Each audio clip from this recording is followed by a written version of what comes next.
Assalamualaikum warahmatullahi wabarakatuh. Sebelum kita mulai pembelajaran, marilah kita membacakan basmalah bersama-sama. Bismillahirrahmanirrahim. Bagaimana kabar sobat? Semoga ada dalam keadaan sehat walafiat, terutama di saat pandemi COVID-19. Amin ya rabbal alamin. Sebelum masuk pembelajaran, saya akan memperkenalkan diri. Nama saya Ridwan Hidayat, mengajar Mapel Sejarah Peminatan di kelas 10 dan kelas 12. Nomor HP WA Bapak silakan hubungi di bawah ini. Pada pembelajaran kali ini, siswa diharapkan mampu menganalisis secara kritis respon internasional terhadap proklamasi kemerdekaan Indonesia. Munculnya respon internasional terhadap proklamasi kemerdekaan Indonesia tidak terlepas dari peristiwa konferensi meja bundar. Kita akan bahas KMB atau konferensi meja bundar yang melibatkan pihak Indonesia dengan Belanda. Mulai dari latar belakang, waktu, tempat pelaksanaan, tujuan, tokoh penting yang terlibat, hasil dari isi perjanjian, serta dampak yang ditimbulkan. Konferensi meja bundar merupakan sebuah pertemuan dan perjanjian yang dilaksanakan antara pihak Indonesia dan Belanda. Konferensi ini diadakan mulai tanggal 23 Agustus 1949 sampai 2 November 1949 di Den Haag, Belanda. Tujuan konferensi meja bundar ini adalah untuk mengakhiri perselisihan antara Indonesia dan Belanda dengan jalan diplomasi. Sebelum konferensi ini sudah berlangsung 3 pertemuan tingkat tinggi antara Belanda dan Indonesia, yaitu Perjanjian Linggarjati, Perjanjian Renville, dan Perjanjian Romroyen. Salah satu hasil dari isi konferensi meja bundar adalah Belanda mengakui kedaulatan Republik Indonesia. Hal yang melatar belakangi terjadinya konferensi meja bundar adalah kegagalan Belanda untuk meredam kemerdekaan Indonesia dengan jalan kekerasan karena adanya kecaman dari dunia internasional. Belanda dan Indonesia kemudian mengadakan beberapa pertemuan untuk melakukan penyelesaian secara diplomasi. Sebelum telah terjadinya beberapa perundingan antara pihak Belanda dan Indonesia lewat Perjanjian Linggarjati dan Renville. Pada 28 Januari 1949, Dewan Keamanan PBB mengeluarkan resolusi yang mengecam serangan militer Belanda terhadap tentara Indonesia.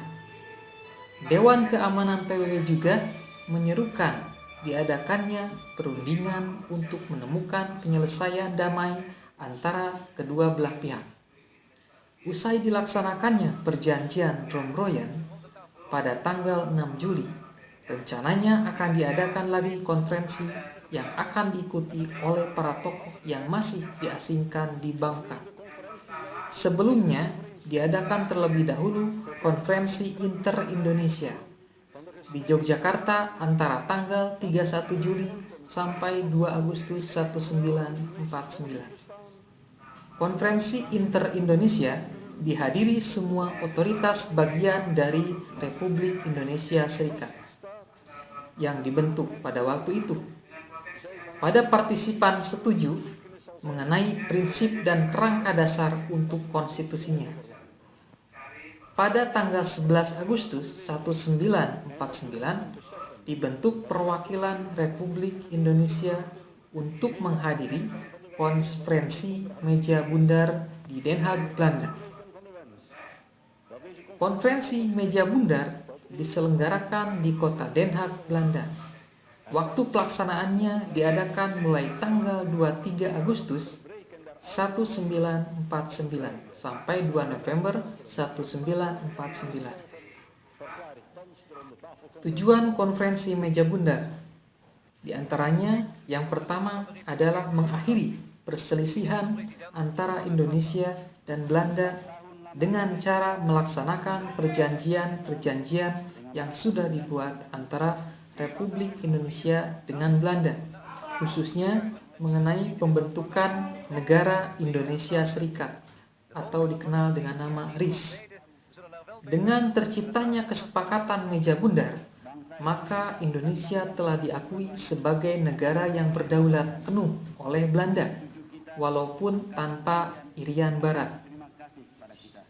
Ada 3 pihak yang terlibat dalam konferensi meja bundar, yakni pihak Indonesia, pihak Belanda yang diwakili oleh BFO, dan pihak UNCI, United Nations Commissioner for Indonesia, selaku penengah. Dari pihak Indonesia diketuai oleh Dr. Muhammad Hatta dan terdiri dari 12 delegasi secara keseluruhan. Dalam KMB, pihak Belanda diwakili oleh BFO yang mewakili berbagai negara yang diciptakan Belanda di Kepulauan Indonesia. Perwakilan BFO dipimpin oleh Sultan Hamid II dari Pontianak. Perwakilan Belanda dipimpin oleh Mr. van Marszeven dan UNCI diwakili oleh Chrit Kley. Pihak UNCI atau United Nations Commissioner for Indonesia bertindak sebagai penengah jalannya konferensi antara Indonesia dan Belanda. Pembentukan UNCI dilakukan sebagai penengah dan mediator perdamaian perselisihan Indonesia dan Belanda. Ada beberapa poin kesepakatan dari konferensi meja bundar. Di antaranya, Belanda mengakui kedaulatan Republik Indonesia Serikat sebagai sebuah negara yang merdeka. 2. Pengakuan kedaulatan dilakukan selamat-lambatnya tanggal 30 Desember 1949. 3. Status Provinsi Irian Barat diselesaikan paling lama dalam waktu setahun setelah pengakuan kedaulatan. 4. Dibentuknya Uni Indonesia Belanda untuk mengadakan kerjasama antara RIS dan Belanda yang dikepalai Raja Belanda. 5. Republik Indonesia Serikat akan mengembalikan hak milik Belanda dan memberikan hak-hak konsesi serta izin baru untuk perusahaan-perusahaan Belanda. 6. Republik Indonesia Serikat harus membayar semua utang Belanda sejak tahun 1942. 7. Kapal-kapal perang Belanda akan ditarik dari Indonesia dengan catatan beberapa korvet akan diserahkan kepada RIS. 8. Tentara kerajaan Belanda akan ditarik mundur, sedangkan tentara kerajaan Hindia Belanda atau KNIL akan dibubarkan dengan catatan bahwa anggotanya yang diperlukan akan dimasukkan dalam Persatuan Tentara Nasional Indonesia. Pengesahan dan penandatanganan isi konferensi meja bundar dilakukan pada tanggal 29 Oktober 1949. Hasil KMB ini kemudian disampaikan kepada Komite Nasional Indonesia Pusat atau KNIP. Penyerahan kedaulatan menandai pengakuan Belanda atas berdirinya Republik Indonesia Serikat dan wilayahnya mencakup semua bekas wilayah jajahan Hindia Belanda secara formal kecuali wilayah Irian Barat. Irian Barat diserahkan oleh Belanda setahun kemudian.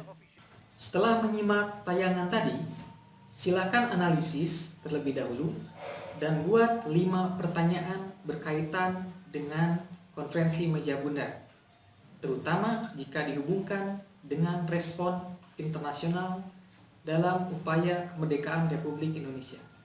Tugas ditulis dalam buku, lalu dipoto dan dikirim lewat WA. Sebagai penutup, saya berharap sobat bisa menjaga kesehatan dan kebersihan sesuai protokol kesehatan.